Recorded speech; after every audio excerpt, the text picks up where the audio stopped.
Reopen-ի եթերում Renews-ի գլխավոր թողարկումն է, օրն ամփոփելու ենք միասին, բարի երեկո սիրելի հայրենակիցներ, թե ինչի մասին ենք այսօր խոսելու, նախ համառոտ։ Ադրբեջանի տարածքով անասնակեր ցորեն է եկել Հայաստան, պատմական իրադարձություն, թե նոր սկանդալ։ Կործանվել է թուրքական օդանավ, որ տեղափոխում էր Բաքվում նոյեմբերի 9-ի շքերթի մասնակից թուրք զինծառայողներին, 20 զոհ կա։ Իրանում ջրի խնդիրը կրիտիկական է, հնարավոր է 16 միլիոնանոց Թեհրանի բնակչությանը տարհանեն։ Ահաբեկչական բունկերներից սպիտակ տուն, Սիրիայի նախագահին ջերմ ընդունել ու գովել է Միացյալ Նահանգների նախագահ Թրամփը։ Եվ մանկական Եվրատեսիլում Հայաստանը ներկայացնող երգը մի քանի օրում հասցրել է դառնալ ֆավորիտ, սոցցանցերում հիացական արձագանքներ ու արդյունքներ են։ Եվ այսպես նախ վերջին ժամերի ամենացնցող լուրը վրաց ադրբեջանական սահմանին կործանվել է թուրքական ռազմատրանսպորտային ինքնաթիռ, նախնական տվյալով կա 20 զոհ, ինքնաթիռը Գյանջայից մեկնում էր Թուրքիա։ Վրաստանի ներքին գործերի նախարարությունը հայտնել է, որ ավիաաղետը տեղի է ունեցել Ադրբեջանի հետ պետական սահմանից մոտ 5 կիլոմետր հեռավորության վրա։ Իրադարձությանը առաջիններից արձագանքել է Ադրբեջանի նախագահ Իլհամ Ալիևը ու ցավակցական հեռագիր հղել Թուրքիայի նախագահ Էրդողանին, նշել, որ խորապես ցնցված է տեղի ունեցածից։ Այս պահին թուրքական կողմը դեռևս չի հստակեցնում, թե քանի զինծառայող է եղել ինքնաթիռում եւ որն է եղել կործանման պատճառը։ Կործանված C-130 Հերկուլեսը ամերիկյան արտադրության ռազմատրանսպորտային ինքնաթիռ է, որը նախատեսված է զորքերի, ռազմական բեռների տեղափոխման եւ տարհանման համար։ Այն ակտիվորեն օգտագործվում է Թուրքիայի զինված ուժերի կողմից տարբեր առաքելություններում։ Իդեպ ըստ տարածվող տեղեկությունների ինքնաթիռը տեղափոխում էր նոյեմբերի 9-ին Բաքվում տեղի ունեցած ռազմական շքերթի մասնակից թուրք զինվորականների։ Անցնենք առաջ, այդքան գովերգված ղազախական ցորենը հասավ Հայաստան ու շատ անհարմար բան ստացվեց։ Պարզվեց հիմնականում անասնակեր 4-րդ կարգի ցորենը, բայց էկոնոմիկայի փոխնախարարը այսօր չի հասկացել լրագրողների հիասթափությունն ու հարցը, թե ինչու ավելի վաղ չէր ասվում այդ մասին։ Ավելին, հացի գնի նվազման մասին քննարկումներ կային անգամ։ Փոխնախարարը այս պարզ հարցին պատասխանելու փոխարեն ներմուծված ճանապարհների դիվերսիֆիկացիայի մասին է խոսել, հետո ներկայացրել սննդային շղթան, կենդանին ուտում է անասնակեր ցորենը, հետո մեզ տալիս կաթ, յուղ, մի խոսքով ուզել է ասել, որ սա էլ է պետք, բայց հույս կա, որ մի օր էլ բարձրակարգ ցորեն կգա։ Երրորդ կարգի ցորեն էր դիմավորում այրումում Գևորգ Պապոյանը նախորդ շաբաթ։ Հենց գիշերով գնացել էր կայարան, գնացքների ֆոնին նկարվել ու պահն անվանել պատմական։ Ես առաջինը կուտեմ այդ ցորենի հացը։ Այսպես էր մեկնաբանել նախարարը Facebook-ի իր էջում, որտեղ ամենօրյա կտրվածքով կիսվում էր եկող ցորենի մասին նյութերով։ Հավանաբար նկատի ուներ, որ ցորենն անվտանգ է։ Մենք հիմա Տավուշի մարզի այրում կայարանում ենք, այստեղ է էկոնոմիկայի նախարար Գևորգ Պապոյանը։ Ղազախստանից Ադրբեջանով եկող ցորենն իր հետ բերեց ավելի թեժ թեմա, հացահատիկն ավելի ցածր կարգի է։ Ցորենը մի քանի աստիճանով են դասակարգում, օրինակ առաջին ու երկրորդը բարձր դասի են, երրորդն ու չորրորդը միջին։ Այս վերջինից թե ալյուր, թե անասնակեր են ստանում։ Իդեպ ցորենի մատակարար Պրոտ կորպորացիա ազգային ընկերության կառավարիչն էր բացահայտել ցորենի դասը։ Էկոնոմիկայի փոխնախարարը չհերքեցել, որ ցորենն անասնակեր կարող է դառնալ։ Այդպիսի ցորեն էլ է պետք Հայաստանի Հանրապետության Ժողովրդան, ինչ։ Դուք ցույց ախր այդպես չեք ներկայացրել, հարցը դրանում է։ Նախարարությունը չի ասում։ Ինչ-որ մեկը կարգա ներկայացել մինչև այդ լուրջ, որտեղ է գրած։ Իհարկե չի ներկայացված։ Ասեն են ցորեն է գալի։ Բայց չեն ասել, որ անասնակեր է։ Ժողովրդան, բայց իսկ ասել են, որ ուրիշ ցորեն։ Ասել են դիվերսիֆիկացիա է, այլընտրանք է։ Ասել են իսկ այդ ցորենը դիվերսիֆիկացիայի ենթակա չի, ցորենը ցորեն չի։ Կենդանին որ ուտում է, հետո մեզ ինչ-որ բան չի տալի։ Ըստ փոխնախարարի այս ցորենը նույնպես անհրաժեշտ էր մեզ։ Հարցնում է, իսկ ինչու պետք է գործընկեր պաշտոնյաները հստակեցնեին, որ սա 4-րդ դասի է։ Էությունը ճանապարհների ապաշրջափակումն է։ Համաձայն չէ ընդդիմադիր падգամավոր Գառնիկ Դանիելյանը։ Ինչու Ղազախ Իջևան երթուղով չի եկել։ Ավելի կարճ էր, ասում է, հավելյալ ծախսել չէր ավելանա ինքնարժեքին։ Ապաշրջափակումը կլներ հետևյալը, երբ որ կապ չունի ցորեն կամ այլ բեռներ, գար օրինակ Իջևան կայարան։ Ես ուզում եմ ձեզ տեղեկացնել, որ sense ուրճացվում է, ասում եմ, գիտեք ինչ,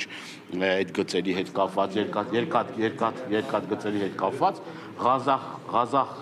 կայարանից, սահմանից մինչև Իջևան կայարան 10 կիլոմետր է։ Ընդամենը 10 կիլոմետր հատվածի հետ կապված է, որի ռեսերը կան, ընդամենը ընթացիկ աշխատանքներ կան, որ այդ աշխատանքները տանելու դեպքում շատ կարճ ժամանակահատվածում հնարավոր է, որ այդ վագոնները գան եւ Իջևան կայարանում բեռնաթափվեն։ Մյուս պարտիան էլ, որ Ռուսաստանից էր գալիս, էլի Վրաստանով էր եկել։ Այդ հացահատիկն էկոնոմիկայի փոխնախարարի բնորոշմամբ նորմալ ծորեն է։ Իդեպ այսօր Պապոյանն ասել է, որ այն 3-րդ կարգի է։ Օրեր առաջ Ռիոփնի հետ զրույցում ալրաղած ընկերություններից մեկից հաստատեցին, որ ծորենը փորձաքննության են ենթարկում, որ ալյուր ստանան։ Ըստ ՊԵԿ-ի այդ կազմակերպությունը ալյուրի արտադրությամբ է զբաղվում։ Նայեցինք օնլայն խանութներում տեսնելու այդ ընկերության արտադրանքը։ Գտանք միայն բարձր կարգի ալյուր։ Այդ դեպքում հարց է առաջանում, ինչպես է հնարավոր միջին դասի ծորենից ստանալ բարձր դասի ալյուր։ Սիմոն Հովանեսյան, Reopen Media։ Ադրբեջանի տարածքով ղազախական ծորենի գալը էլ պատմական, էլ աննախադեպ, մի խոսքով մի դարակազմիկ երևույթ ներկայացվեց հայկական մեդիա տիրույթում, բայց այդպես էլ չոր հաշվարկով չբացատրվեց հանրությանը, թե տեսեք, առաջ այսպես էինք բերում, թանկ էր, ճանապարհածախսը շատ էր, հիմա այսպես ենք բերում, ավելի ձեռնտու է, օրինակ, ու հստակ ներկայացվեր, թե ինչու է սա ավելի լավ ու աննախադեպ, բացի նրանից, որ Ադրբեջանի տարածքով է անցնում, բայց սա դեռ մի կողմ, այս ամենի ֆոնին մի տեսակ դիսոնանս է առաջանում, երբ լսում ենք հատկապես վերջին 1-2 շաբաթվա ընթացքում Բաքվից հնչող ագրեսիվ հայտարարությունները, Արևմտյան Ադրբեջան, Գյոյչա, հայերին ծաղրելը նոյեմբերի 9-ի ռազմական շքերթին, Էրդողանի Թուրքիայի նախագահի ու Պակիստանի վարչապետի կողքին կանգնած, էլ չասած Ալիևի պատգամավորների լկտի սպառնալիքները ու այսպես Ադրբեջանի քարոզչական մեքենան տաք է պահում նաև անկլավների թեման։ Երևի կհիշեք տարեսկզբին Նիկոլ Փաշինյանն էլ էր խոսում Արցվաշենի մասին ու Հայաստանի քարտեզի կողքին ոսկեգույն ստվարաթղթից պատրաստված երևի մատերի մեջ հազիվ երևացող Արցվաշենն էր ցույց տալիս։ Ինչ է կատարվում հիմա, եթե առաջ վարչապետը պահանջում էր, որ Ադրբեջանը անկլավների վերաբերյալ իրավական հիմքեր ներկայացնի, այժմ գոնե հրապարակային այլևս չի խոսում այդ մասին։ Արդյոք դա նշանակում է, որ ադրբեջանական կողմը տրամադրել է այդ հիմքերը, դեռ չգիտենք, բայց հստակ է, որ Ադրբեջանը անկլավների վերադարձը գերակա հարց է համարում ու պնդում, որ այդ խնդիրը լուծվելու է սահմանազատման ընթացքում։ Reopen-ի ադրբեջանալեզու ծառայության մեկնաբան լրագրող Դիանա Կարապետյանի ռեպորտաժը։ Վերջին շաբաթը ցույց տվեց, որ հայ-ադրբեջանական հարաբերությունների ամենաթունդականներից մեկը, անկլավների եւ էքսկլավների խնդիրը, պատրաստ է պայթելու։ Բաքվի իշխանությունները ոչ միայն պահանջում են Հայաստանից անհապաղ վերադարձնել իրենց համար անկլավային համարվող տարածքները, այլև իրենց հայտարարություններով ուղղակիորեն սպառնում են սահմանային նոր լարվածությամբ։ Ղազախի շրջանի գյուղերի եւ Նախիջևանի Քյարքի գյուղի վերադարձը Ադրբեջանի մշտական ուշադրության կենտրոնում է։ Կվերադարձնենք դրանք։ Հաջիզադեի շուրթերով Բաքուն փաստացիորեն շանտաժի է ենթարկում խաղաղության գործընթացը։ Ադրբեջանական կողմը հարցը դիտարկում է ոչ թե բանակցային, այլ միանշանակ պահանջի հարթությունը, մինչդեռ Երևանը այս անգամ կտրուկ հակադարձում է, հիշեցնում Հայաստանի դե յուրե տարածքի Արցվաշենի մասին։ Սահմանազատման արդյունքում մենք պետք է վերադարձնենք Արցվաշենը եւ Հայաստանի մյուս օկուպացված ինքնիշխան տարածքները։ Ժորժ ջան, Արցվաշենը մեր տարածքն է, հասկանում եք, ես սահմանադրորեն պարտավորված եմ խոսել Արցվաշենի վերադարձի անհրաժեշտության մասին, որովհետև դա մեր տարածքն է։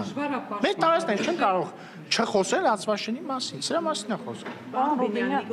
Ընդ որ ոչ միայն Արցվաշենի, Ջերմուկի հատվածի տարածքների մասին, Սյունիքում հատվածներ կան, Տավուշում հատվածներ կան։ Ադրբեջանը հրապարակավ անտեսում է հայկական պահանջները չանդրադառնալով անգամ Սև լճի հատվածում մեր տարածքների օկուպացիային։ Նրանք պնդում են, որ Հայաստանի վերահսկողության տակ գտնվող տարածքները ենթակա են անվերապահ վերադարձի։ Նախ ասեմ, ես շատ վտանգավոր եմ համարում, որ Փաշինյանը սկսել է խոսել Արցվաշենի վերադարձի մասին։ Ասեմ ինչու։ Դա նշանակում է մի բան, որ ինքը պատրաստվում է եւ նրանից արդեն պահանջում են, որ ինքը վերադարձնի այն 3 անկլավները Քյարքին, հայտնի, որ Տիգրանաշերտ է, Տիգրանակերտն է եւ Տիգրանաշենն է ուսում եւ բանի է Տավուշի շրջանի անկլավները, որ վերադարձնի Ադրբեջանը։ Հիմա գիտեք, դա դա շատ վտանգավոր զարգացում է ու հերթական անգամ ցույց է տալիս Ադրբեջանի դիկտատը Հայաստանի նկատմամբ, որովհետև այսօր մի լուծում կա, կամ մենք պետք է փոխանակենք այդ տարածքները, որովհետև ասենք այդ ադրբեջանական անկլավները մեր շատ կարևոր ստրատեգիական ճանապարհների վրա են դրված ու պարզվելու է, որ մեր շատ կարևոր ստրատեգիական ճանապարհները անցնելու են Ադրբեջանի տարածքային բանի տակ, վերահսկողության տակ, որը ես կարծում եմ շատ վտանգավոր բան է։ Արցախը այդ առումով ոչ մի խնդրեմ չի ներկայացնում Ադրբեջանի համար, որովհետև ինքը մի հատ sense կտրված, մի հատ կղզյակ է, որը ստրատեգիական որևէ ճանապարհ կամ խնդիր չի բարդացնում Ադրբեջանի համար։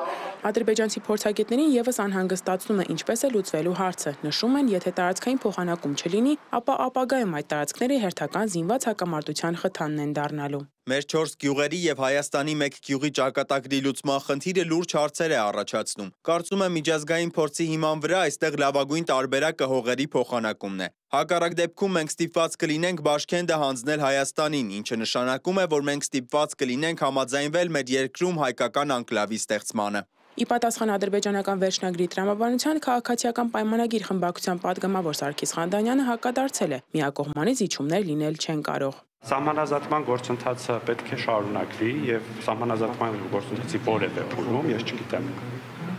մեջտեղում, վերջում թե որ, պետք է նաեւ անդրադարձ կատարվի անկլավների հարցին։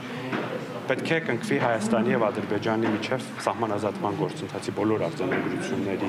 հաստատումից հետո պետք է կնքվի պետական սահմանի մասին պայմանագիր Հայաստանի եւ այդ պայմանագիրը պետք է վավերացվի, պետք է տեղ ունենա սահմանագծման աշխատանքներ։ Հետո արդեն Հայաստանը եւ Ադրբեջանը որոշեն, թե ինչպես են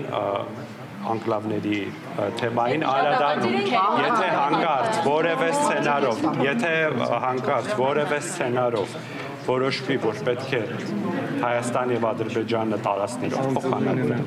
Այդ հարցը Հայաստանի Հանրապետության օրենսդրության համաձայն չի կարող տեղի ունենալ առանց հանրակրվեի։ Այս խնդիրը ոչ միայն սահմանազատման, այլև իրականում իրավական պատերազմ է տարածքների շուրջ։ Երևանը պնդում է, որ սահմանազատումը պետք է կատարվի 1991 թվականի Ալմա-Աթայի հռչակագրի եւ Խորհրդային Հայաստանի ու Ադրբեջանի միջև գծված իրավական սահմանների հիմքերի վրա։ Սակայն Ադրբեջանը շարունակում է իր պահանջը ներկայացնել որպես հողի վերականգնում ամբողջությամբ անտեսելով Հայաստանի դե յուրե տարածքի զավթումը։ Գառնիկ Դանիելյանն է հիշեցրել, ինչպես պետք է փոխանցեին 900 հեկտար բերքաբերից, սակայն այդպես էլ չարեցին։ Միակողմանի զիջում է արվել հայկական կողմի, ես այս օրինակը բազմիցս անգամ բերել եմ եւ մեկ անգամ եւս ուզում եմ ասել։ Ինչը վերաբերվում է Կիրանց ոսկեպար հատվածին, այն ժամանակ ասում են, այս հատվածներից մենք զիջում ենք անում, բերքաբերից 900 հեկտար ստանալու։ Անցել է բավականին երկար ժամանակ, տևական ժամանակ անցել, որևէ մի սանտիմետր, որևէ մի միլիմետր հող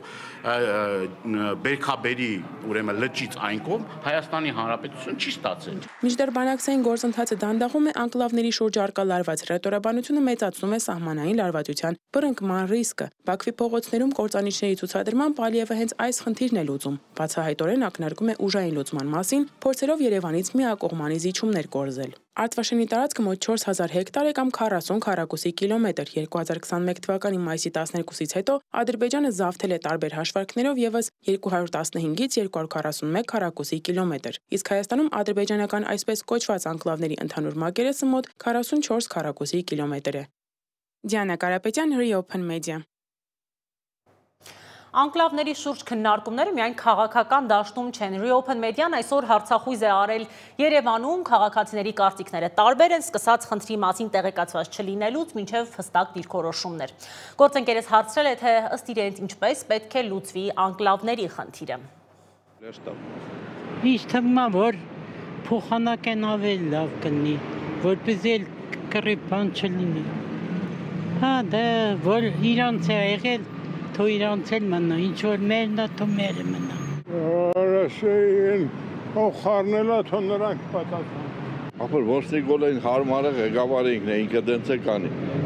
Ինքը շատ լավ ղեկավար է, ամեն ինչը ջոգում է, բոլորից է լավ, ամեն ինչ տանում է, մեր ասածը չասպոչ։ Կներեք, այդ հարցերին չեմ պատասխանում։ Տեղից չեմ։ Ճիշտը մեր սահմանի մեջ ինչ որ կա, այն մնա մեզ։ Արտվաշեններ իրենց։ Հա, որտեվ եկա պրոբլեմ կլինի հետո ընդեղ կնալ կալը։ իմ կարծիքս է։ Ստեղ չեմ ապրում, ստեղից չեմ։ Իսկ անկլավներից տեղյակ եք։ Չէ, ոչ մի բանից տեղյակ չեմ։ Պաշտպանության նախկին նախարար Արշակ Կարապետյանի նկատմամբ հեռակա վարույթ կիրականացվի ըստ քննչական կոմիտեի Կարապետյանը մեղադրվում է իշխանությունը չարաշահելու համար նախաքննական մարմինը պնդում է, որ 2021-ի մայիսին Սև լճի տարածքում ադրբեջանական ուժերի առաջխաղացումից հետո նա դուրս է եկել իր լիազորություններից եւ անհիմն բանավոր հրաման է տվել մարտական դիրքերը թողնելու վերաբերյալ։ Արդյունքում ըստ քննության հակառակորդը զբաղեցրել է այդ դիրքերը վերահսկողության տակ վերցնելով Հայաստանի ինքնիշխան տարածքի մի մասը։ Կարապետյանը շուրջ 3 տարի վարչապետ Փաշինյանի խորհրդականներից 2021-ին նշանակվեց պաշտպանության նախարար, սակայն ընդամենը 3 ամիս անց Կարապետյանը պաշտոնան կարվեց, ինչից հետո նա իր նախկին ղեկավարին մեղադրեց դավաճանության մեջ, պնդելով, թե իրեն ազատել են ադրբեջանական զինուժի առաջխաղացումը թույլ չտալու հրամանի համար։ Քիչ առաջ սահմանազատման խնդիրներից խոսեցինք, բայց Հայաստանը միակը չէ, որի հետ սահմանային ու տարածքային վեճի մեջ է Ադրբեջանը։ Այդ երկիրը շարունակում է յուրացնել Դավիթ Գարեջի վրացական ժառանգությունը վանական համալիրն անվանելով Քեշիքչիդաղ եւ ներկայացնելով որպես աֆղանական մշակութային հուշարձան։ Ծանոթ ձեռագիր է, չէ՞։ Ու հիմա այս սրվող կոնֆլիկտը հասել է նոր մակարդակի, երբ ադրբեջանական կողմը հարակից բարձունքներից մեկը վերանվանել է ոչ ավել ոչ պակաս Իլհամ Ալիևի անունով։ Վրացի քաղաքական գործիչները սա համարում են դասական օկուպացիա։ Վրաստանի եւ Ադրբեջանի միջև սահմանազատման հարցը շարունակում է չլուծված մնալ եւ այս ֆոնին ադրբեջանական կողմը շարունակում է Դավիթ Գարեջիի վանական համալիրի մշակութային յուրացումը։ Բաքվից պարբերաբար ժամանող զբոսաշրջային խմբերն այցելում են այն տարածք, որն ադրբեջանական կողմը պաշտոնապես անվանում է Քեշիքչիդաղ, պետական պատմամշակութային արգելոց։ Էքսկուրսիայի հիմնական նպատակն է իրենց տեսանկյունից ծանոթացնել Քեշիքչիդաղի քարանձավային համալիրի պատմությանը, ճարտարապետությանը եւ մշակութային նշանակությանը, որը ներկայացվում է որպես Ադրբեջանի հնագույն նյութական մշակութային ժառանգության նմուշ։ Հոկտեմբերի 25-ին օրինակ զբոսաշրջիկներին տարել են նաև արգելոցի տարածքում գտնվող Իլհամ Ալիևի անվան բարձունք։ Ադրբեջանում այսպես կոչված Քեշիքդաղի հուշարձանների վերաբերյալ տեղեկատվություն են տրամադրում որպես Կովկասյան աղվանքի մշակութային ժառանգության մաս։ Այսինքն Դավիթ Գարեջիի վրացական տարածքը նույնպես աղվանական են անվանում, ինչպես դա անում են ամբողջ Արցախի հայկական մշակութային ժառանգության դեպքում։ Ավելին Դավիթ Գարեջիի մոտ գտնվող լեռը վերանվանվել է Ալիևի անունով, ինչի մասին ընթացիկ տարվա մայիսին ահազանգել էր վրացի քաղաքական գործիչ Շալվան Աթելաշվիլին։ Դավիթ Գարեջիս Իլհամ Ալիևի զորքերը Չիչխի Թուրիի աշտարակից մինչև Ուդաբնոյի վանք ներխուժել են Վրաստանի տարածք, օկուպացրել են սուվերեն երկրի տարածքը եւ ավելին այն բարձր լեռը, որը չգիտեմ տեսախցիկում երևում է թե ոչ, կոչվում է Իլհամ Ալիևի անունով, իսկ Դավիթ Գարեջին Քեշիքչիդաղ։ Այս ամենը ցավոք այսօրվա իրականությունն է եւ այսօր մեր սահմանապահները մեզ թույլ չեն տվել այնտեղ նկարահանումներ անցկացնել։ Մեզ մոտ 10 կիլոմետր հեռու են ուղեկցել, այնտեղ մոտենալու իրավունք չեն տվել։ Բացի այդ, այնտեղ չեն թողնում ոչ հոգևորականների, ոչ էլ ուխտավորների կամ զբոսաշրջիկների, այսինքն դա դասականորեն օկուպացված տարածք է։ Վրաստանի եւ Ադրբեջանի միջև սահմանի ավելի քան 30%-ը դեռևս սահմանազատված չէ եւ Դավիթ Գարեջին հենց այդ չհամաձայնեցած հատվածում է գտնվում։ Վերջին տարիներին նկատվում է սահմանազատման շուրջ բանակցությունների ակտիվացում, սակայն առաջընթաց դեռևս չի գրանցվել։ Հանձնաժողովների աշխատանքը պարբերաբար վերսկսվում եւ դադարեցվում է, հանդիպումները կախված են քաղաքական համատեքստից։ Վրացական կողմը պաշտոնապես նշում է, որ Դավիթ Գարեջին երկրի պատմական եւ մշակութային ժառանգության մասն է եւ սահմանի որոշումը պետք է հիմնված լինի խորհրդային շրջանի հավաստի քարտեզագրման նյութերի վրա։ Թբիլիսին հայտարարում է, որ համաձայնությունը պետք է հիմնված լինի արդարության, այլ ոչ թե փողզիջման վրա, իսկ Բաքուն հայտարարում է, որ իր վիճարկած տարածքները խորհրդային շրջանում մտնում էին Ադրբեջանի վարչական սահմանների մեջ, եւ այդ պատճառով տարածքի բաժանումը պետք է կատարվի այդ իրավական շրջանակում։ Բաքուն լրացուցիչ ընդգծում է տարածաշրջանային անվտանգության գործոնը եւ նշում, որ Դավիթ Գարեջիի հարակից գոտին Ադրբեջանի համար ռազմավարական նշանակություն ունի, քանի որ այնտեղ տեղակայված են զորավարժարաններ եւ սահմանապահների դիրքեր։ Այդ պատճառով տարածքի փոփոխությունը նրանց համար նաև անվտանգության հարց է։ 2023 թվականի հունիսի 19-ին Վրաստանի եւ Ադրբեջանի արտգործնախարարությունների միջև տեղի են ունեցել քաղաքական խորհրդակցություններ։ Հանդիպմանը քննարկվել է նաեւ սահմանազատման հանձնաժողովների հերթական նիստի անցկացման հնարավորությունը։ Երկու երկրներն էլ հայտարարում են, որ հարցը պետք է լուծվի միայն խաղաղ բանակցությունների ճանապարհով, սակայն կողմերի միջև դիրքորոշումների տարբերությունները դեռևս մնում են։ Սահմանազատման հանձնաժողովի հաջորդ նիստի ամսաթիվն այս փուլում պաշտոնապես չի հայտարարվել։ Ադրբեջանն իբր զիջման գնալով ասում է, թե չի խոչընդոտի վրացի հոգևորականների եւ ուխտավորների տեղաշարժին, եթե կողմերը համաձայնության գան, սակայն տարածքի կարգավիճակը չի ճանաչում որպես վրացական։ 2020 թվականին Վրաստանում խորհրդարանական ընտրությունների նախօրեին քրեական գործ հարուցվեց, որը ենթադրում էր Վրաստանի տարածքային ամբողջականության խախտում։ Վրաստանի գլխավոր դատախազությունը կասկածի տակ դրեց Վրաստան-Ադրբեջան սահմանի դեմարկացիայի եւ դելիմիտացիայի հանձնաժողովի օրինականությունը։ Գործի քննությունը դատարանում մինչ օրս շարունակվում է։ 2024 թվականի խորհրդարանական ընտրությունների նախաշեմին փորձագետներն ու ընդդիմադիր գործիչները զուգահեռներ էին անցկացնում իշխող կուսակցության 2020 թվականի քարոզարշավի հետ եւ վրացական երազանքի գլխավոր ուղերձներ Դավիթ Գարեջին Վրաստան է, մինչդեռ 4 տարի անց Գարեջիին փոխարինեցին Աբխազիան եւ Հարավային Օսիան։ Այս պահին Դավիթ Գարեջիի վանական համալիրի վիճելի հատվածի կարգավիճակն անփոփոխ է։ Ադրբեջանական կողմն ընդհանրապես հերքում է սահմանին վիճելի հարցի առկայությունը։ Աննա Թանդարյան, Reopen Media։ Մեր մյուս հարևանի մոտ Իրանում ջրի հետ կապված խնդիրը դառնում է կրիտիկական։ Այդ երկրում տևական ժամանակ երաշտ է, անձրևներ չեն գալիս, ջրամբարները ցամաքել են։ Ուրմիա լճի տեղում, որ հայկական լեռնաշխարհի ամենախոշոր լճերից էր, հիմա ուղղակի սպիտակ աղ է, այնպիսի ծայրահեղ վիճակ է, որ մարդկանց հորդորում են ջուր հավաքել։ Եթե առաջիկա ամիսներին խնդիրը չլուծվի, հնարավոր է Թեհրանից մարդկանց տար հանեն։ Իսկ Թեհրանը 16 միլիոնանոց քաղաք է։ Ջրային ռեսուրսը, որ 21-րդ դարի ոսկին է, միայն հումանիտար խնդիրներ չէ, որ ստեղծում է։ Մի կողմից Թուրքիան է ջրային պրեսինգ անում, մյուս կողմից Իրանի ներսում բողոքի ալիք է բարձրանում։ Որոշ ուժեր ջրային այս ճգնաժամի մեջ մեղադրում են իշխանությանը ռեսուրսները վատ կառավարելու համար։ Թեհրանում երաշտ է, գետերը չորացել են, ջրամբարներն էլ գրեթե դատարկ են։ Կառավարությունում անգամ քննարկում են մայրաքաղաքը մեկ այլ տարածաշրջան տեղափոխելու տարբերակը։ Ըստ փորձագետների մոտակա 2 ամիսների ընթացքում անձրև չի գա։ Ջրամբարների մոտ 80%-ն էլ գրեթե դատարկ է։ Կառավարությունը արդեն խիստ միջոցներ է կիրառում, անգամ ջուրն են 10-ից 48 ժամով կտրում։ Խնդիրը խորը արմատներ ունի։ Դեռևս 90-ականներից Թուրքիայի կառավարությունը որոշում էր կայացրել ճակերտավոր խաղաղության ջրամբարներ կառուցել։ Դրա արդյունքում Եփրատի ու Տիգրիսի ջրարոտությունը նվազեց։ Ըստ փորձագետի Թուրքիան սրանով ջրային ռեսուրսները իր ձեռքում է կենտրոնացնում։ Գնալով Տիգրիսի եւ Եփրատի ջրերի պաշարները պակասեցին, ելքերը պակասեցին ու նաև դա վնաս հասցրեց այդ տարածաշրջանի, այսինքն եւ Սիրիայի, եւ Իրաքի ու նաև Իրանի տարածքում սնվող անտառներին։ Եվ դրա պատճառով անտառների տարածությունը եւ խոնավությունը պակասեց։ Խոնավության տարածաշրջանում խոնավության պակասության պատճառով արաբական երկրներից եկող տաք քամիները իրեն կարողացան շատ ավելի հեռուն գնալ եւ դրա արդյունքում նաեւ սկսեցին շատ փոքր, այսպես ասած, լճեր չորանալ եւ Իրաքում, եւ Սիրիայում, եւ Իրանում։ Եթե ջրային պաշարների սղությունը շարունակվի, հնարավոր է Թեհրանը տարհանեն, ասում է Իրանի նախագահ Մասուդ Փեզեշքյանը։ Ալան Թեհրան Եթե անձրև չգա, մենք ստիպված կլինենք նոյեմբերի վերջից մինչև դեկտեմբերի սկիզբ Թեհրանում ջրի ռեժիմ սահմանել։ Նույնիսկ եթե մենք ռեժիմ սահմանենք եւ մինչ այդ անձրև չգա, մեր ջուրը կսպառվի։ Մենք ստիպված կլինենք տարհանել Թեհրանը։ Ավելի քան 10 միլիոն բնակիչ ունեցող մեգապոլիսը տարհանելու համար միլիարդավոր դոլարներ են պետք, ասում է փորձագետը։ Խոսում են, որ պետք է քաղաքներ տարհանել, բայց քաղաքների տարհանելը այդքան հեշտ չի։ Իրանը ունի, Թեհրանը ունի մոտավորապես տարբեր գնահատականներով մոտ 14 միլիոն ազգաբնակչություն։ Եվ ամեն օր Թեհրան են գնում շրջակա քաղաքներից մոտ 3 միլիոն մարդ։ Այսինքն մենք խոսում ենք բավականին լուրջ թվի մասին։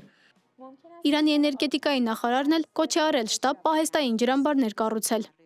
Ես խնդրում եմ պահեստային ջրամբարի կառուցման ուղղությամբ անպայման միջոցներ ձեռնարկել, եւ եթե այդ գործը անեն, պահեստավորված ջուրը մեր տրամադրության տակ կլինի արտակարգ իրավիճակներում սպառման համար։ Ջրային արդյունաբերության խոսնակ Իսա Բոզորգզադեն ԻՌՆԱ-ի հետ զրույցում ասել է. Թեհրանի ջրի ընդհանուր սպառումը կազմում է վայրկյանում մոտ 33.5 խորանարդ մետր, որի մոտավորապես կեսը, այսինքն վայրկյանում 16 խորանարդ մետրը, ապահովում է ստորգետնյա ջրերից, իսկ վայրկյանում 17 խորանարդ մետրը մակերևութային ջրերից։ Մեր կանխատեսումները ցույց են տալիս, որ այս պահին վայրկյանում մոտ 3 խորանարդ մետրի, այսինքն մոտ 10%-ի ջրամատակարարման պակաս ունենք։ Իրանի օդի ու ջրի խնդիրը նաև մեզ կարող է հասնել։ Ջրային ռեսուրսների պակասից ոչնչանում են կանաչ տարածությունները։ Սա էլ հանգեցնում է օդի խոնավության նվազման։ Փորձագետներն ասում են, չոր ու փոշոտ օդը շուտով նաև Հայաստան կհասնի։ Ի դեպ, այս սեպտեմբերին վերջնականապես չորացել էր հայկական բարձրավանդակի եզրին գտնվող խոշորագույն լիճը Ուրմյան, իսկ լճի հիմքը վերածվել էր աղի ծածկույթի։ Անի Հովհաննիսյան, Լևոն Ոսկանյան, Reopen Media։ Անցնենք առաջ միջազգային լրահոսի գլխագրերում այսօր Սիրիայի նախագահ Ահմեդ Ալ-Շարայի այցներ Վաշինգտոն։ Շատերի համար սա այսօրվա քաղաքականության եւ դիվանագիտության տրագիկոմեդիա է հիշեցնում, քանի որ նա, որի գլխի համար Միացյալ Նահանգները ընդամենը մի քանի ամիս առաջ $10 միլիոն պարգև էր առաջարկում եւ ահաբեկիչ էր համարում, այժմ ընդունվում է Սպիտակ տանը որպես առաջնորդ։ 180 աստիճանով այս շրջադարձը այն մասին է, թե որքան արագ կարող են փոխվել աշխարհաքաղաքական շահերը։ Ավելին, նախկինում ահաբեկիչ համարվողը խոստացել է համատեղ ուժերով պայքարել ահաբեկչական իսլամական պետության դեմ։ Մի խոսքով, սկզբունքներ, մարդու իրավունքներ այդ ժամանակներն անցել են։ Ու սա այն է, ինչ պետք է իմանալ արևմուտքի այսօրվա քաղաքականության մասին։ Դոնալդ Թրամփը Սպիտակ տանն ընդունել է Սիրիայի նախագահ Ահմեդ Ալ-Շարային, որը նախկինում Ալ-Քաիդայի ճյուղավորումներից մեկի հրամանատարն էր եւ մինչեւ վերջերս գտնվում էր Վաշինգտոնի ահաբեկչական սև ցուցակում, իսկ այժմ փորձում է վերջ դնել Սիրիայի տասնամյակների միջազգային մեկուսացմանը։ Ավելին, ամերիկյան լրատվամիջոցների հետ հարցազրույցներում Ալ-Շարան կարծիք է հայտնել, թե անհրաժեշտ է պատասխանատվության ենթարկել նախկին առաջնորդ Բաշար Ալ-Ասադին։ Ռուսաստանն այս կամ այն կերպ մասնակցել է Սիրիայի ժողովրդի դեմ պատերազմին։ Այսպիսով, Սիրիայի հետ տեղի ունեցած բանակցությունների մի մասը այն է, որ հետախուզվողները պետք է հանձնվեն Սիրիային, այդ թվում Բաշար Ալ-Ասադը։ Ռուսներն այլ կարծիք ունեն, սակայն արդարությունը պետք է հաղթի։ Բոլորը պետք է պատասխանատվության ենթարկվեն իրենց արածի համար, այդ թվում Բաշար Ալ-Ասադը։ Հետաքրքիր է, որ Ալ-Շարայի խմբավորման իշխանության գալուց հետո Սիրիայի արևելքում դրուզների ու ալավիների զանգվածային սպանություններ տեղի ունեցան, այդ թվում ուղիղ եթերում։ Դեռ հոկտեմբերին Ռուսաստանի արտգործնախարար Լավրովը արաբական երկրների լրագրողների հետ հանդիպմանը հայտարարել է, որ Ասադը եւ նրա ընտանիքի անդամները Ռուսաստանում են գտնվում բացառապես մարդասիրական նկատառումներով, քանի որ նախկին նախագահին հայրենիքում ֆիզիկական հաշվեհարդար էր սպառնում։ Իդեպ սա առաջին անգամն է, որ Սիրիայի նախագահն այցելում է Սպիտակ տուն այդ պետության հիմնադրումից ի վեր։ Ալ-Շարայի խոսքով նախկին ռեժիմի անկումից հետո Սիրիան թևակողել է նոր դարաշրջան, եւ սա հիմք կհանդիսանա նոր ռազմավարության համար, հատկապես Միացյալ Նահանգների հետ հարաբերություններում։ Հանդիպումից հետո Թրամփն էլ հայտարարեց, որ առաջիկայում Սիրիայի վերաբերյալ որոշ հայտարարություններ կլինեն, ապա հավելեց, թե լավ շփում է ունեցել այդ երկրի նախագահի հետ եւ իրենք կկարողանան համատեղ աշխատել։ Ես նրա հետ համաձայնության եմ եկել։ Նա գալիս է շատ դժվար վայրից եւ կոշտ մարդ է։ Ինձ դուր է գալիս, ես լավ եմ հասկանում նրան։ Եվ մենք կանենք ամեն ինչ, որպեսզի Սիրիան հաջողակ լինի, քանի որ դա մերձավոր արևելքի մի մասն է։ Մերձավոր արևելքում հիմա խաղաղություն է։ Նույն օրը Սպիտակ տանն է եղել նաև Թուրքիայի արտգործնախարար Հական Ֆիդանը, հանդիպել պետքարտուղար Մարկո Ռուբիոյի հետ։ Ավելի ուշ Ֆիդանը հայտնել է, թե Վաշինգտոնում առանձին բանակցություններ է վարել մի քանի ամերիկացի պաշտոնյաների եւ իր սիրիացի գործընկերոջ հետ, քննարկելով Սիրիայում եւ Գազայում տեղի ունեցող զարգացումները։ Մերի Դանիելյան, Reopen Media։ Խոսքի ազատության հայրենիք համարվող Միացյալ Նահանգների նախագահը ուզում է դատի տալ բրիտանական ու միջազգային ամենահայտնի լրատվամիջոցներից մեկին BBC-ին։ Ըստ Թրամփի հեղինակավոր լրատվամիջոցը իր ելույթն աղճատել է սխալ ներկայացրել լսարանին, ինչի հետևանքով իրեն է վերագրվում 21 թվականի հունվարին Կապիտոլիումի վրա հարձակումը։ Թեև BBC-ի ղեկավարությունն արդեն ներողություն է խնդրել կատարվածի համար, Թրամփը չի պատրաստվում նահանջել։ ԱՄՆ նախագահն առաջին անգամը չէ, որ լրատվամիջոցի հետ դատարան պիտի մտնի եւ ընդհանրապես նա այն ղեկավարներից է, որի անվան հետ կապվում են հազարավոր դատական գործեր։ Դոնալդ Թրամփը նամակ է ուղարկել BBC-ին սպառնալով դատական հայց ներկայացնել։ Աշխարհի ամենահեղինակավոր լրատվամիջոցներից մեկը հայտնվել է աննախադեպ սկանդալի կենտրոնում, որը հանգեցրել է նրա բարձրագույն ղեկավարության, գլխավոր տնօրեն Թիմ Դեյվիի եւ լրատվության ղեկավար Դեբորա Թըրնեսի հրաժարականներին։ Պատճառը Թրամփի ելույթի խմբագրումն է, որը ոչ միայն առաջացրել է կողմնակալության մեղադրանքներ, այլև $1 միլիարդ դատական հայցի սպառնալիք։ Ամեն ինչ սկսվեց BBC Պանորամա հաղորդման վավերագրական ֆիլմից, որը ցուցադրվեց Միացյալ Նահանգների նախագահական ընտրություններից քիչ առաջ։ Ֆիլմում մոնտաժվել եւ իրար էին միացվել 2021 թվականի հունվարի 6-ին Թրամփի ելույթի երկու տարբեր հատվածներ, ստեղծելով տպավորություն, թե նա ուղղակիորեն կոչ է անում բռնության Կապիտոլիումի վրա հարձակվելու համար։ Մինչդեռ ըստ Թրամփի փաստաբանների BBC-ն դիտավորյալ բաց էր թողել այն հատվածը, որտեղ նախագահը կոչ էր անում իր կողմնակիցներին երթով շարժվել խաղաղ եւ հայրենասիրաբար։ Ներքին զեկույցի արտահոսքից հետո բռնկված սկանդալի հետևանքով BBC-ի նախագահ Սամիր Շահը ստիպված եղավ հրապարակավ ներողություն խնդրել։ Ներողություն եմ խնդրում այն բանի համար, թե ինչպես էր թիմը խմբագրել նախագահ Թրամփի հունվարի 6-ին իր կողմնակիցներին ուղղված ուղերձը։ Ես չէի ցանկանում կորցնել Թիմ Դեյվիին։ Կարծում եմ, որ Դեյվին եղել է բացառիկ գլխավոր տնօրեն, եւ թույլ տվեք ասել, որ խորհրդի ոչ մի անդամ էլ չէր ցանկանում։ Պատասխանատվություն ստանձնելով հրաժարական տվեց նաև լրատվական բաժնի ղեկավարը։ Ես հրաժարական տվեցի, որովհետև պատասխանատվությունը ինձ վրա է, բայց ես կցանկանայի մեկ բան շատ պարզ դարձնել։ BBC News-ը ինստիտուցիոնալ կողմնակալ չէ, այդ իսկ պատճառով այն աշխարհի ամենավստահելի լրատվության մատակարարն է։ Ճգնաժամը հասել է նաև բրիտանական խորհրդարան։ Քաղաքական գործիչները պահանջում են պատասխանատվություն, բայց միևնույն ժամանակ մտահոգված են BBC-ի վրա Դոնալդ Թրամփի գործադրած ճնշումներով։ Կարծում եմ, որ հարցեր կան, որոնց BBC-ի խորհուրդը պետք է պատասխանի, թե ինչպես է պատկերացնում այս իրավիճակի կարգավորումը։ Բայց ես կարծում եմ, որ քաղաքական գործիչների համար այսօրվա առանցքային խնդիրն այն է, թե արդյոք նրանք պաշտպանելու են BBC-ին որպես ինստիտուտ։ Դոնալդ Թրամփը իր մեկնաբանություններով խաթարում է BBC-ի աշխատանքը, հարձակվում է ղեկավարության վրա, BBC-ի լրագրողներին կոչելով կոռումպացված։ Այս մեդիա արշավը հատկապես կարևոր է դարձել այն բանից հետո, երբ նախագահ վերընտրվելուց հետո Թրամփի դեմ հարուցված 4 քրեական գործերից 3-ը կասեցվեցին կամ փակվեցին։ Գաղտնի փաստաթղթերի եւ հունվարի 6-ի դաշնային գործերը փակվեցին 2024-ի նոյեմբերին նախագահական անձեռնամխելիության հիմքով։ Ջորջիայում ընտրությունները խախտելու գործը կանգ է առել դատախազ Ֆանի Վիլիսի հեռացումից եւ ընտրացակարգային խնդիրներից հետո ապագան մնալով անորոշ։ Ջին Քերոլի քաղաքացիական գործում Թրամփը մեղավոր ճանաչվեց 1990-ականների սեռական բռնության եւ զրպարտության համար, պարտավորվելով վճարել $88.3 միլիոն։ Նյու Յորքի գլխավոր դատախազի գործով Թրամփը $454 միլիոն տուգանք վճարեց արխիվներ ուռճացնելու համար եւ նրան ժամանակավորապես արգելվեց բիզնես վարել նահանգում, դատավճիռն այժմ բողոքարկվում է։ Ամենասկանդալային Նյու Յորքի փողլռության դիմաց գործով Թրամփը մեղավոր ճանաչվեց 34 կետերով։ Մեծահասակների համար ֆիլմերի ասող Սթորմի Դենիելսին 2016-ին վճարած գումարը թաքցնելու համար փաստաթղթեր կեղծելու մեղադրանքով, բայց ազատազրկումից խուսափեց։ Գործն այժմ բողոքարկման փուլում է։ Թրամփը եւ նրա ընկերությունները ներգրաված են եղել ավելի քան 4000 դատական գործերում, հիմնականում բիզնես վեճերի եւ պայմանագրային խնդիրների պատճառով։ Աննա Հարությունյան, Reopen Media։ Իդեպ ԱՄՆ նախագահ Դոնալդ Թրամփը հայտարարել է, որ իր շնորհիվ ռուս-ուկրաինական հակամարտությունն այլևս չի սպառնում վերաճել համաշխարհային պատերազմի։ Ամերիկացի առաջնորդը նաև նշել է, որ Միացյալ Նահանգները դադարեցրել է Ուկրաինային անվճար զենքի փոխանցումը։ Այժմ ՆԱՏՕ-ն վճարում է դրա համար։ Իսկ ռուս-ուկրաինական ռազմաճակատում իրավիճակը ավելի է թեժանում, ռուսական բանակը մտել է Դոնեցկի շրջանի Պոկրովսկ քաղաք, որը ուկրաինացիների համար ամենակարևոր ռազմավարական կետերից մեկն է։ ФСБ предотвратила масштабную провокацию киевского режима. Ռուսաստանի դաշնային անվտանգության ծառայությունը հայտարարել է, թե կանխել է ուկրաինացի եւ բրիտանացի լրտեսների կազմակերպած դավադրությունը։ Ըստ պետական լրատվամիջոցների, դրա նպատակն էր գայթակղել ռուս օդաչուներին, հափշտակել կինժալ հիպերձայնային հրթիռով զինված MiG-31 կործանիչը $3 միլիոն։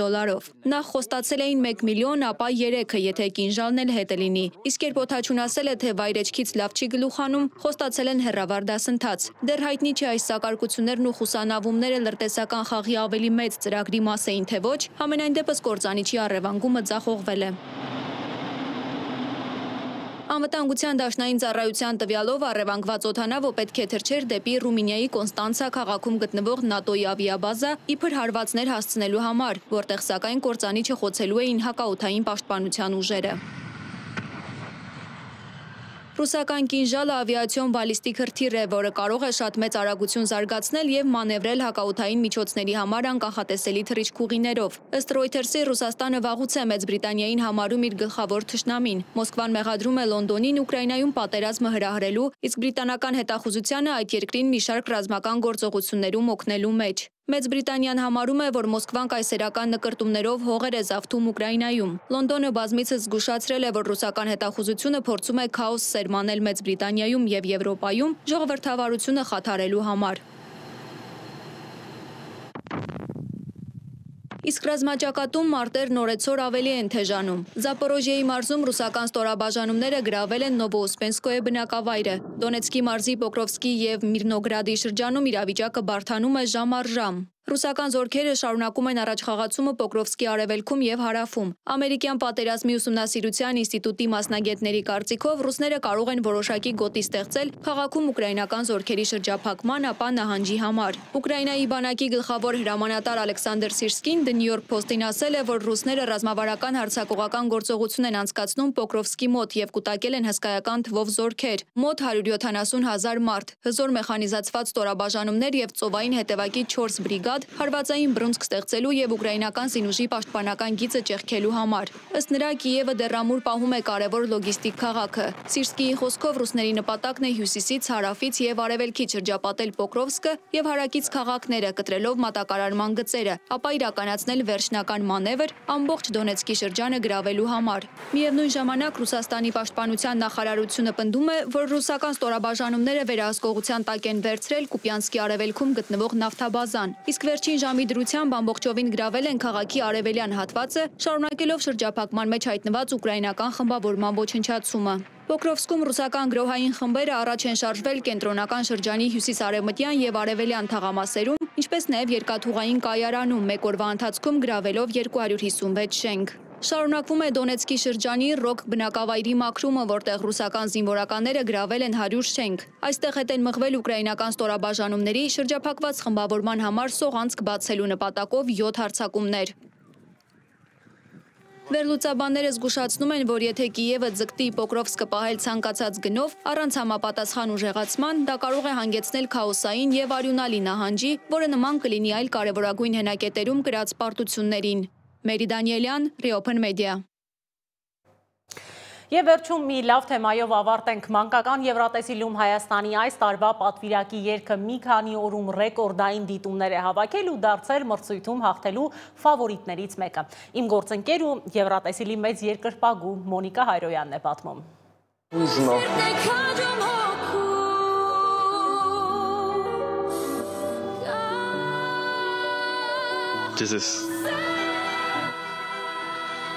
Oh my gosh. Հայաստանի մանկական Եվրատեսիլի երգը ամենաքննարկվող YouTube-ում ամենադիտված եւ թոփ եռյակների առաջին տեղում գտնվող խոլովակն է։ Հայաստանի պատվիրակ Ալբերտի վոկալային տվյալները ցնցել են բոլորին, YouTube-ի դիտումներն ընդամենը 4 օրում անցել են 400,000-ը եւ վայրկյան առ վայրկյան ել ավելի են շատանում։ Շատերն արդեն վստահ են, մանկական Եվրատեսիլ 2026-ը անցկացվելու է Հայաստանում։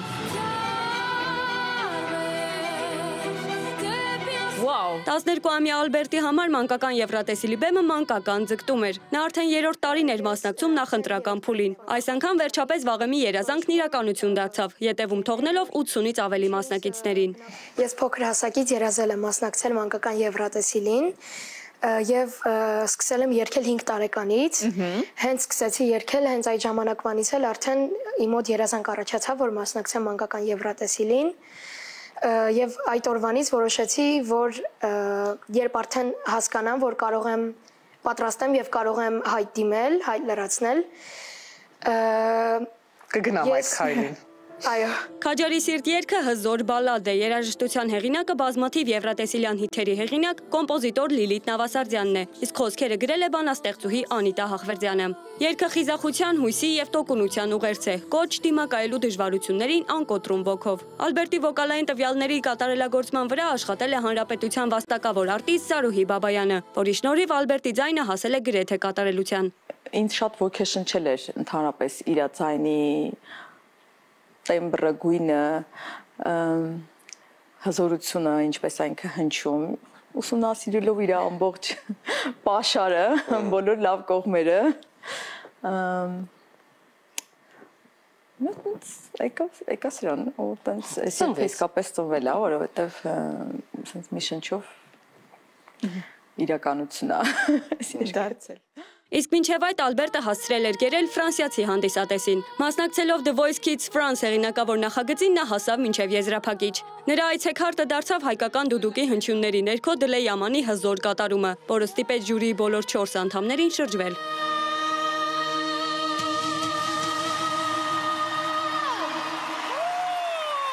Առաջին իսկ նոտաներից սկսած ձայնդ սիրտս մտավ։ Ակաժներումս հնչում է քո հուզումն առած ձայնը։ Այս պատկերը բոլորիս մոտ նույնն է։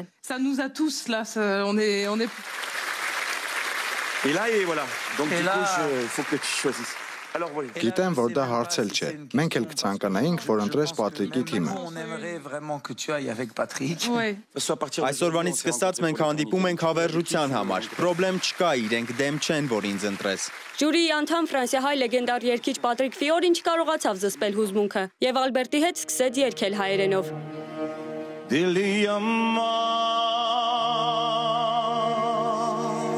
Այդ ելույթը ոչ միայն ցուցադրեց Ալբերտի վոկալային անհավանական կարողությունները, այլև ապացուցեց, որ հայկական երաժշտությունը կարող է հուզել ամենատարբեր ազգերի եւ դավանանքի պատկանող մարդկանց սրտեր։ Հայաստանը մրցույթի ամենահաջողակ երկրներից է։ Իր 17-ամյա մասնակցության ընթացքում մեր երկիրը երբեք դուրս չի մնացել լավագույն տասնյակից, տանելով 2 փայլուն հաղթանակ եւ 10 անգամ հայտնվելով լավագույն եռյակում։ Այս տարի բոլոր հայացքները սևեռված են դեպի Թբիլիսի, որտեղ դեկտեմբերի 13-ին կկայանա մանկական Եվրատեսիլ 2025-ը։ Միջազգային հանրության բուռն արձագանքը եւ Ալբերտ Արմենակյանի տաղանդը հզոր հիմք են տալիս հավատալու, որ հայկական քաջարի սիրտը կարող է 3-րդ հաղթանակը բերել հայրենիքին։ Մոնիկա Հայրոյան, Reopen Media։ Դե ինչ հաջողություն մաղթենք մեր պատվիրակին, ես էլ եմ շատ հավանել երգը։ Այսքանը սիրելի հայրենակիցներ, ամփոփեցինք միասին օրը, շնորհակալ եմ ուշադրության համար, չմոռանաք միանալ մեր YouTube-յան էջին, գրել ձեր մեկնաբանությունը, որովհետև դա մեզ համար անչափ կարևոր է։ Կհանդիպենք, ցտեսություն։